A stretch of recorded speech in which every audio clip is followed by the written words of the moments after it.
close. Hey, folks, thanks for tuning in to Wild Wild Wild Cards. We've got a special episode where we're not talking about Savage Worlds tonight, just to keep things fresh. Got the two Watson brothers here. Before we get started, I'm going to play our theme music.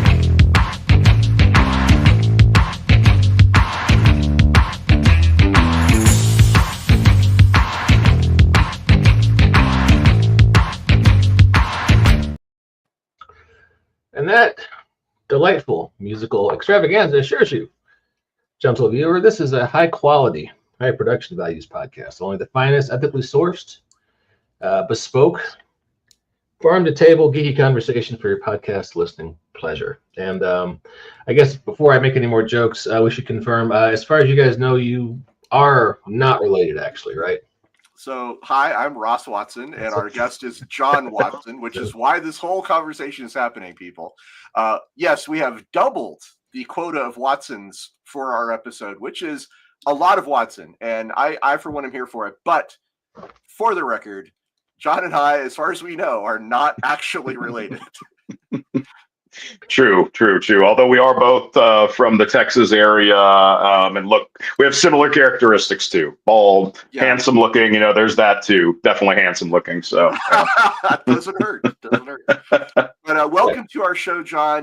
We're so excited to have you here because you've got something cool that's happening on Kickstarter. Could you explain? Backer Kit. Apologies. Thanks, Mike. Sorry, Backer Kit, not Kickstarter. Apologies. But could you explain what DCC for DCC actually is? Well, it's DDC, which is a subtle difference. We did that kind of intentionally, and Joe Goodman was kind enough to be like, "Yeah, it's okay." So, but I sometimes call it creatures because that can get confusing. So the difference is for those that are DCC fans, or even if you're not. So in DCC, it's OSR style. I know not necessarily OSR, but D20 game based off of the original third edition of Dungeons and Dragons system, but more OSR kind of old school mechanics. So if you're an elf, that's your race and your class. If you're a dwarf, that's your race and your class. If you're a human, you can pick warrior, cleric, thief, and wizard are the choices you have. So in Dungeon Dwelling Creatures, for those of you that remember, one of my inspirations and Eddie Bartlett's inspirations for this was the second edition Humanoid's Handbook, where you could play the monsters, just all sorts of things in there, which I always, as a kid, thought that was really cool. So one day, driving back home from the Long Con in Longview, Texas, I was trying to think to myself, I was like, there's a lot of different variations of Dungeon Crawl Classics out there. You've got Weird Frontiers, if you want to do like a Weird West thing, you got Mutant Crawl Classics for, the post-apocalyptic thing, and, various others as well. And I was like, what hasn't really been made? And I was like, monsters. Nobody's made it where you can play the monsters instead of the adventurers. So this isn't a reskin of Dungeon Crawl Classics where it's like the orc is a different version of the warrior. They're all their own unique race classes, all their different things to bring to the table. John, would you mind if I played your Backer Kit video? Because I thought it was pretty cool. Love to, please. All right. Heroes die, monsters endure. In Dungeon Dwelling Creatures, you become the horrors that haunt the dungeon. Possess the dead as a Dybbuk. Burn the world as a fiend. Create mischief as goblins. Stitch flesh as a grafted abomination. Hex and deceive as a hag. Crush skulls as an orc. Corrupt minds as a psychic toad, or stalk the weak as a flesh-hungry Wendigo. This is DCC compatible carnage. No mercy, no paladins, just monsters. Back it now on Backer Kit and unleash your inner monster. That is rad. That is some heavy metal stuff right there. I dig it. Thanks. It's pretty cool. And just because I'm a consummate podcast professional, I'd like to point out that I created a tiny URL for your project, tinyurl.com/dungeon dwelling creatures. And you can go there right now, take straight to the Becker Kit. It's a lot easier for me to say on the air than the Becker Kit URL. So check it out. You guys are doing fantastically. You've got 13 days left and you're over 500% funded. So congratulations, sir. That's awesome. Thank you. Yeah, we've been overwhelmed with the amount of support by all the fans out there and really appreciate them. Let me ask you a question. Let's say I go to Ross's house. We're going to play D&D. I have an idea. I'm playing a dwarf. I'm playing a barbarian. I'm going to go into a place, kill some guys in small rooms, take their stuff, and then go to the tavern and celebrate. If I am playing as a creature in Dungeon Dwelling Creatures, what does that look like? So that's a great question. So, that's something Eddie and I really examined, and we cover that in the book. There's a full chapter on how to run games in this, because in some ways, there's a lot of different ways you can do it. You can do one, the reverse dungeon, where it's like, okay, we know the heroes are coming in here, or the adventurers, call it what you will. What are we going to do about it? Are we going to set up and prepare? Are we going to leave? Whatever. But yeah, we go into, why can goblins, orcs, all these creatures, they have civilizations. There's no reason why you can't go to the shop and purchase stuff. But it's also going to be quite a bit different, because it's also you planning, like, maybe you're tired of the humans coming into your cave every couple of months or so and sending an adventurer party to wipe out most of your friends. Maybe you're going to take it to the offensive and you're going to attack the kingdom. We got ideas for adventures like that, like plot hooks, things that discuss that. And then we also have, there's one that's going to be in there for sure, possibly a second, depending on how many stretch goals we hit. My good friend Stefan Surratt wrote a little short adventure. It's about 2 to 3 hours, called Death of the Dark Lord, which is very just enough legally distinct from maybe a very popular idea where there's a jewel that houses the soul of the greatest evil being on that planet that some halflings go and try to destroy, if you will. And you're playing the other side of that in a brief adventure where the Dark Lord is nearly killed, but you're able to, hopefully, if you do everything right, save his soul stone at the end of it. Interesting. That's who are you playing in that one? Or who can you play in that one? I mean, you can play anything from the Dybbuk, which is it's a creature from Jewish folklore where if an evil spirit basically inhabits a body, it can possess a corpse, and it's like body hopping. Which at first, interestingly enough, with that race class, our first iteration was almost kind of like a Lich more. Well, yes, it could hop bodies, but it could cast spells. But then the player that played it just enjoyed so much by being able to jump into another body, and they used it for infiltration. Sometimes it possessed something pretty cool, and they just had so much fun with that. We're like, let's just double down on that. It doesn't need magic. Heck, if it possesses a wizard, then it gets magic. That's why I want to play. I want to play one of those. And everybody loves it. Yeah, it's such a delight. Like, just seeing, I knew in that moment when I was running that first play test that how much delight all the characters have, but especially the one playing the Dybbuk. I was like, yeah, we got something here. Sorry, go ahead. No, that's just a really cool idea. Actually, I was going to ask him if he could talk about a little bit about some of the other monsters, because that video we played mentions, quite a few. There's the Dybbuk, the Fiend, the goblins, the hag, the abomination, the orc, and the Wendigo, and one more that I can't remember, but the Toag. The Toag. Yeah.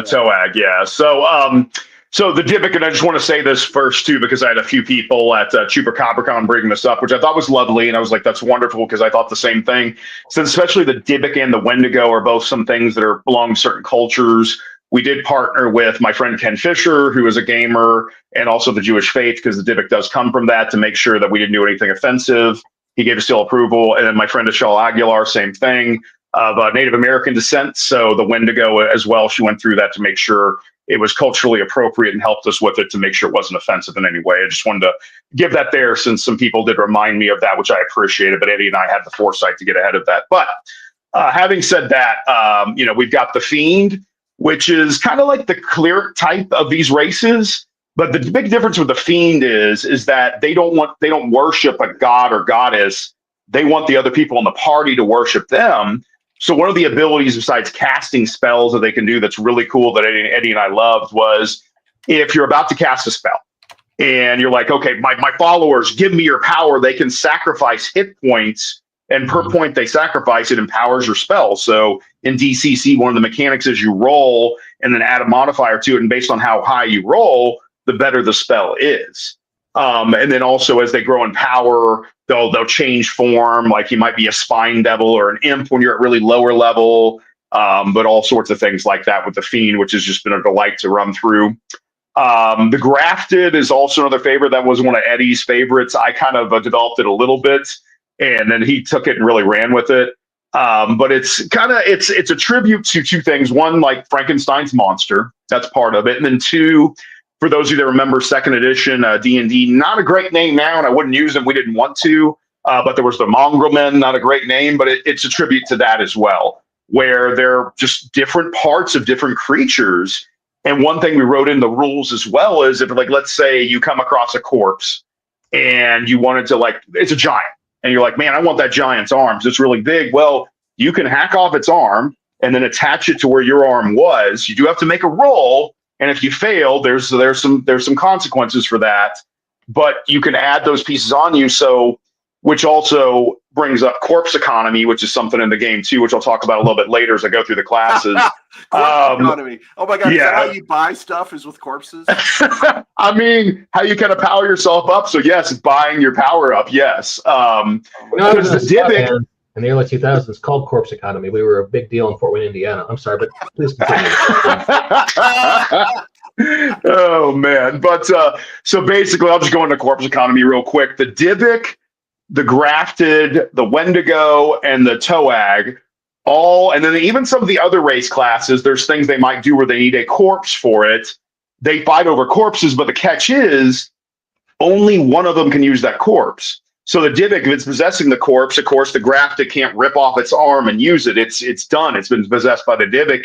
Even when the Dybbuk is done with the body, it can't do that. Likewise, if the Toag, because Toags are basically, I wanted to do a Mind Flayer type thing. Of course, for legal reasons, we couldn't do that. So we did something reflavored where a Toag, where you're a humanoid combination between a frog and a toad that drains, because a big thing in Dungeon Crawl Classics is luck.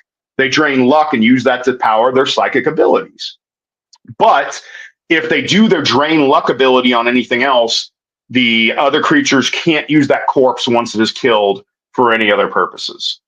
And then I invested in Corp, and thanks, Eddie. That's Eddie right there that made that comment. So, but yeah, the corpse economy, that's where it came from. It was Eddie's thing, and he was like, man, no, I want people to literally get in arguments on whoever's going to get the corpse. And we've seen that in live plays, which has been just kind of delight as a judge or a game master to sit back and just, kind of watch that go on and smile at people are literally fighting over corpses. Our viewer comments are going crazy about it too. Yeah, that was definitely one of Eddie's touches that really made this game what it is. But I digress a little bit. So the goblins, and it's plural goblins, I want to point that out, is you're not playing one goblin, you're playing a group of goblins. Like three goblins in a trench coat. Potentially, yes, could be. So there's a mechanic in DCC that's called a funnel, where you play basically 0th level characters. Again, kind of a throwback to OSR, such things. And our idea was the goblins are basically like playing a massive group of funnel characters. So at 0th level, you have 1 if you played 0th level. If you're 1st level, you have 2. And then each level after that, you gain 1 additional goblin. And while it's a low level character, you've got a bunch of them. And then every hour that goes by, we wrote this in the rules as well, another goblin will come to join you if you lose a goblin. And they just do things like mischief. They can create traps. They can find poison. They even have an ability called, I think it's called distraction, where they can cause an opponent to go one down on the die chain by like playing some kind of prank or something. Just fun little creatures to play. Kind of like the rogue. It kind of fills the rogue niche, but can do some other things too. And then also we added a chart later where you can roll and get a different, like your goblin comes with something different. It might be just like they have a club, or even through some special ones in there, like maybe your goblin comes with a wizard scroll, or maybe it's actually a bugbear that thinks he's a goblin. We wrote that in there too for just an added touch. So the bugbear with some head trauma. He's a little confused. Yeah, exactly. I describe my next character because that sounds amazing. Yeah. So wonderful things like that. And then the orcs. So the orcs, it is just one singular orc. But what's great about orcs is that, yes, they're big, burly, powerful creatures, and they primarily use two-handed weapons. However, some things we wrote in for them is orcs really work other orcs up. So if you have a group of orcs, per orc you have in the party beyond one, you get a +1 to your attack, damage, and strength skill checks. So if you have a whole party of orcs? Yes, absolutely. There's actually as one of the stretch goals, my friend Frank Bidwell, he wrote an adventure for all orcs because he loves orcs.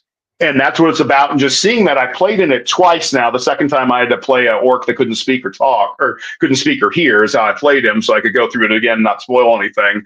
But just the amount of damage they were doing, it was still challenging because we didn't have any magic.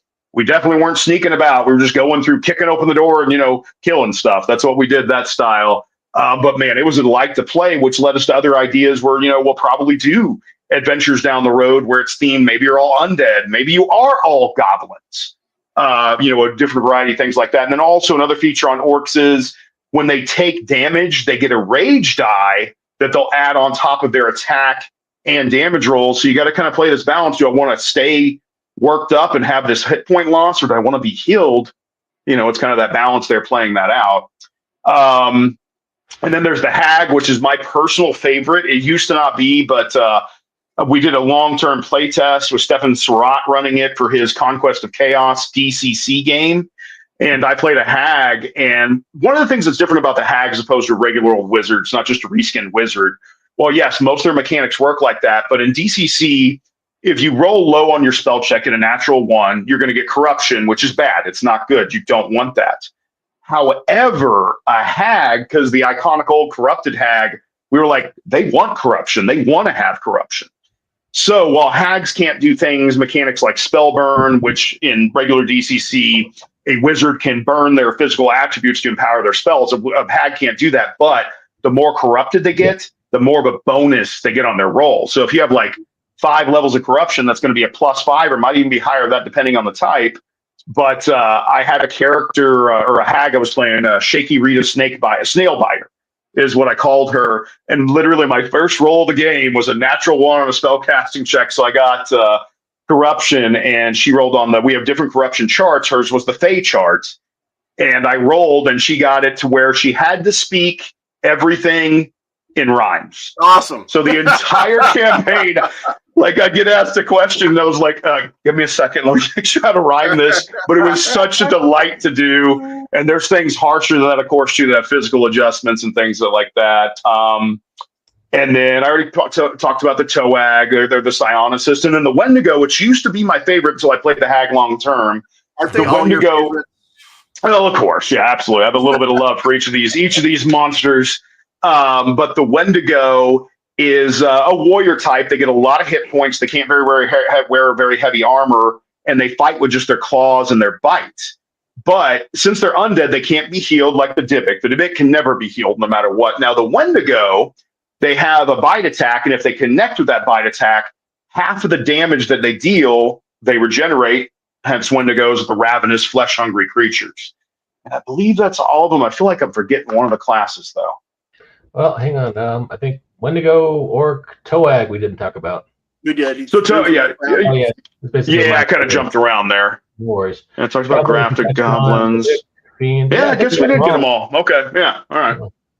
It's like Pokemon, but for monsters. No, seriously, though, this is a game where this is essentially a layer you can add on to Dungeon Crawl Classic to play. Correct, yes. To play these monsters instead. Is there a difference in tone between a typical DCC game and one that uses monsters? Yeah, there is a bit of one, Ross. That's a great question. And Eddie and I put in the beginning of it that, there's some tougher topics here. I mean, we just talked about corpse economy. That might be a little bit too violent for some people. We get that. And you're playing monsters, which, we do talk about in there, good and evils in the eye of the beholder and all about perspective. However, I've seen some players do some really monstrous things in this, and that's the point of it. So we gave a warning at the beginning, and how to handle that. Talking about X card is a proper mechanic. If hey, just something's causing trauma for me, we don't want that with any of our players. We talk about that in the beginning of the book too. But yeah, it's a bit of a different tone, where, you're doing some of these things that, well, in some ways, it's kind of the fun stuff that you never really gotten to do before. Like, you want to go raid the castle, you want to set up the dungeon for defense against the group that's coming in to attack you. All of those different things. So you've currently raised $21,000, which is pretty great. You've already blown past your goal. You've got looks like a couple of weeks left on it. What are some exciting stretch goals or anything you can talk about for what's happening in the campaign?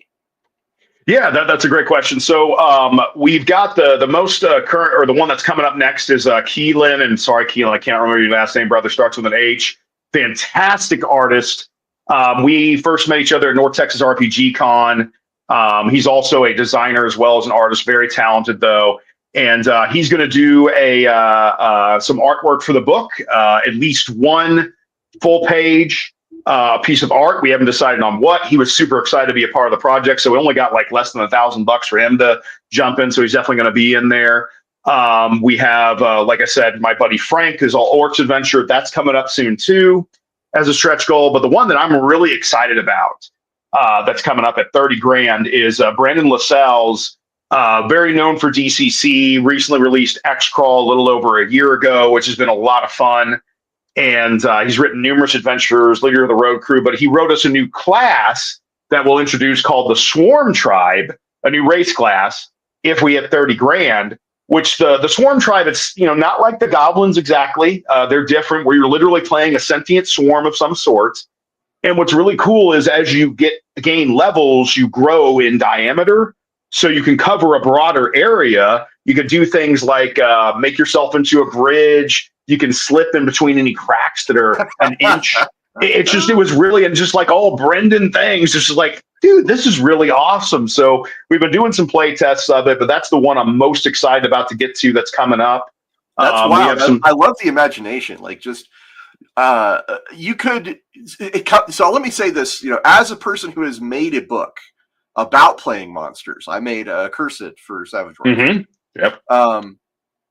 It is easy to fall into certain tropes with monsters we've all seen before. There's the classics, but these guys, what's really fascinating about your project, I want to point this out. It's very creative. The choices you've made on the monsters you selected is creative, but also some of their abilities and how they function in game is very creative. So I like it because it is off the beaten path. This is a product that I would recommend to anybody that's seen Accursed and Ravenloft and all those kind of classic approaches and crave something that's just a little bit different, a little bit new, and get that sense of wonder. Because I think your game, this product really brings that across. Oh, thanks, Ross. I appreciate it. We really worked very hard.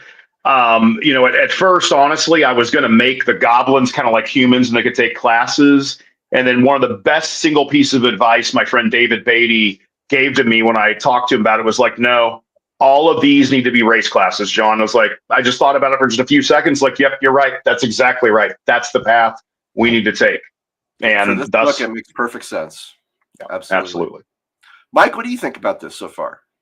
I'd like John to come back and demo a session for us, but I feel like it might be too rude to ask. But yeah, it sounds like a lot of fun. Next time you come to Genghis Con, John, we'll see. Yeah. Let's do it. This kind of stuff is why I like OSR games. They're simple, fast to run, and you can do messy stuff like, hey, we're all monsters. We're probably all going to die, in glorious, bloody battle, and let's just have a good time with it tonight. So, yeah. Heck yeah. I love the goblin idea. That sounds like that'd be a lot of fun. Yeah, it's been a delight. Yeah. Or the orc raiding party, I think would be a good time, too. Are all of our commenters guys you know personally who are just heckling you? Not all of them. There were some of them I know. I know Dax, when you were pulling up and showing the stretch goals and the map, he's the artist that did that. Dax has done a ton of art, very talented. I mean, man, the bookmarks, actually a significant portion of the stretch goals. He's done all the maps for, I did a live test with Smith Knights. You guys probably know exactly what I'm talking about. Smith Knights. Right next to the Smith dining table. Yes, that is. Sorry, James. I butchered the name of your company. They were so nice to help me out. But he did all those maps, all the minis, done a great job. And Eddie, Long Con Eddie, that's the other author working on this. Some of the other ones I didn't recognize. Oh, and there's Sean Robertson. We got his stretch goal where he actually, speaking, I got to give Sean a call out. So when I reached out to him, Ross, I know you know Sean very well too. I know Mike, you've had him on the show before too. But just one thing I love about the gaming industry, whenever I've asked for help, just like everybody else, Sean was like, yeah, I'll give you a hand with this. He is actually writing a rival group of adventurers that'll be featured in the book. Nice. That for your, party to come across. Maybe you're going after the same treasure. He's going to write some plot hooks and things like that in there too. There's Levi Combs, very well known in the DCC community, and he loves the Hag, so he wanted to write some another corruption chart for them. So we're going to work on that together. Levi is going to contribute that as well. So some really exciting stuff where we already blew past those stretch goals, and then of course the creatures die. Although it's going to end up looking slightly different. The colors are a little too light. We got them slightly darker, but that's pretty much what it's going to look like. Oh, good on you guys for doing swag. I know that's complicated these days with the current climate and whatnot. So yeah. Just out of curiosity, are you sourcing that onshore or offshore? So we're going to do it. It's a company that's based in the U.S., but their printers are overseas, to my understanding. I cannot remember the name of them, but they're going to do both the leatherette copy and the hardbound copy that we're selling for the core book. Now, certain things like the dice trays, if you will, or holders, I suppose, because that's one thing that's complicated about DCC is you have the extra 7 funky dice, like a D5, a D7, a D16, a D30. Sometimes they're hard to find. So one of my friends, Ian Rucker, had the idea of making one, and he's got a 3D printer and did a phenomenal job. They look incredible, but we've got on there as well. And of course, he'll make those. The shirts that we have, my friend David Sutton and his lovely wife, Denise, they're making all of the shirts, and they've done an incredible job on them as well. And then the dice are going to be done by Impact Miniatures. We already got in the promo pack, and they look incredible. So yeah, I think I listed everything there. And then the little stretch goals and things like that. Yeah, those parties, I think we sourced them. I think most of them are actually local, some are overseas. So it's kind of a mix, to your point, Mike. And unfortunately, where we're at right now with a lot of different things, not to get into that, we've had to, go with different sources. No point in talking politics, but I know things are getting complicated lately for getting things sometimes. So, yeah. Listen, it's a really cool product. I think it's worth your time if you want to go check it out. The tiny URL is scrolling on the screen if you're watching us, but if you're listening to us, it is tinyurl.com/dungeon dwelling creatures, all one word. Make sure you go check it out. John is a very creative guy. I've worked with him on a few projects in the past, and I've always been impressed with his ideas. If this book is half as cool as it seems, I think you will really, really enjoy it. And especially if you're a DCC fan, and even if you're one of our Savage Worlds listeners, there is ideas aplenty that you can bring into any game, even if it isn't DCC. So I do strongly recommend go check it out. And as we are speaking right now, it's August 23rd in the year of our Lord 2025. We have 13 days left to back this bad boy. So don't wait. Jump on it fast because it's not going to be here forever. Yeah, what's the funding level that you would suggest? Not the funding level, the reward tier that you would suggest, John? I would go with the Big Boss Monster because you get everything. You get 2 copies of the book. You get the core book. And then you get the leatherette bound copy, which is going to be really nice as well. You get 2 copies of the book. You get the core book, and then you get the leatherette bound copy, which is going to be really nice as well. You get 2 copies of the book. Oh my God! It's the core book. So much John Watson. It's crazy. Yeah, it's too much. We hit critical mass Watson. There's too much of us. I'm supposed to be running this show, and that was a little confusing for me, guys. We're forming a Watson singularity here. Absolutely. Funny enough, I was talking with John Wick at BrawlCon last weekend. We were talking about there were too many Johns there in one moment, almost critical mass John. But you get those 2. You get the funky dice set. You get the dice tray, which is very handy. And like I said, beautiful. People went nuts over it at Gen Con. We just had I think 5 promo copies, and they got bought up real fast. Gosh, I feel like I'm forgetting something. You get a shirt as well. which will have different logos. We've got this one's a little different than the standard one. We have a LGBTQ plus logo as well. And then, the rainbow colors, the standard one. And then we might even throw in there some, if you want like one of your favorite race classes on the other side of the shirt. We might do that too. We're seeing if we can make that cost effective enough for all of you. What's the cost of the Big Boss level? It is $220, but there's one thing I wanted to include, Ross, that's in there as well. Okay. That before I forget. So there's monster tokens that are in there, and that's one of only two ways to get monster tokens. And this is something like Savage Worlds, because, steal like an artist. I do believe in that. And Shane definitely took this idea from you, brother.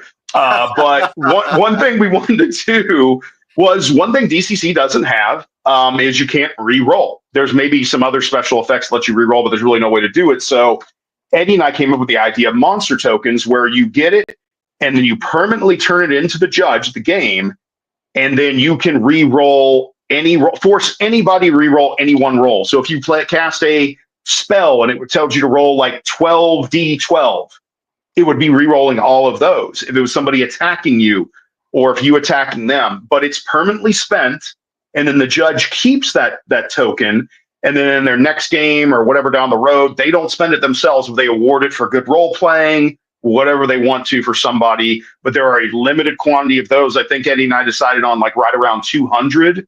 And the only way to get those is if you get them in the Kickstarter or pardon me, the backer kit. Now I did it in the backer kit, or when we're at conventions. If we're running a game, typically we will hand one out, like a Gen Con.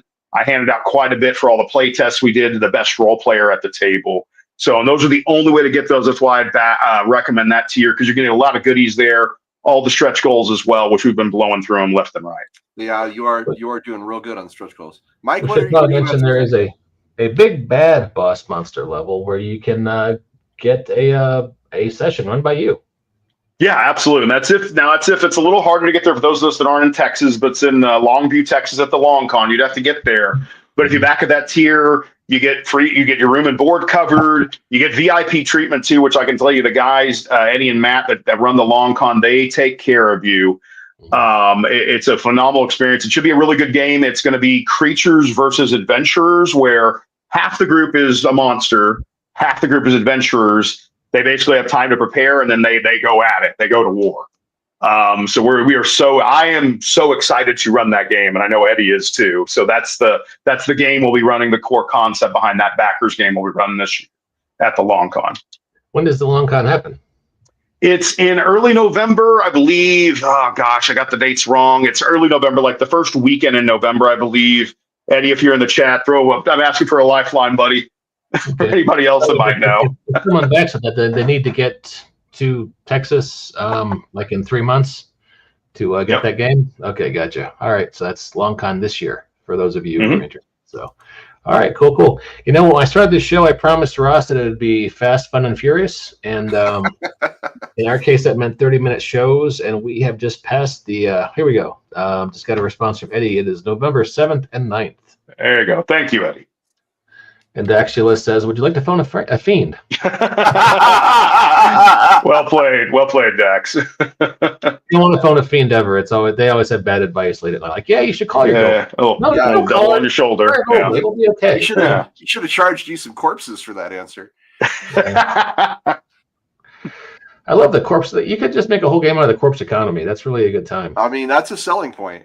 But it has been wonderful having you on the show, John. Thank you so much for joining us here at Wow Wow Cards. Yeah, thank you, Mike. Thank you, Ross. Always a pleasure to see you both. Yeah, and to all of our listeners and all of John's friends who are in the comments, appreciate you guys turning out, and we will see you next time on Wild Cards. And just embrace the awkwardness.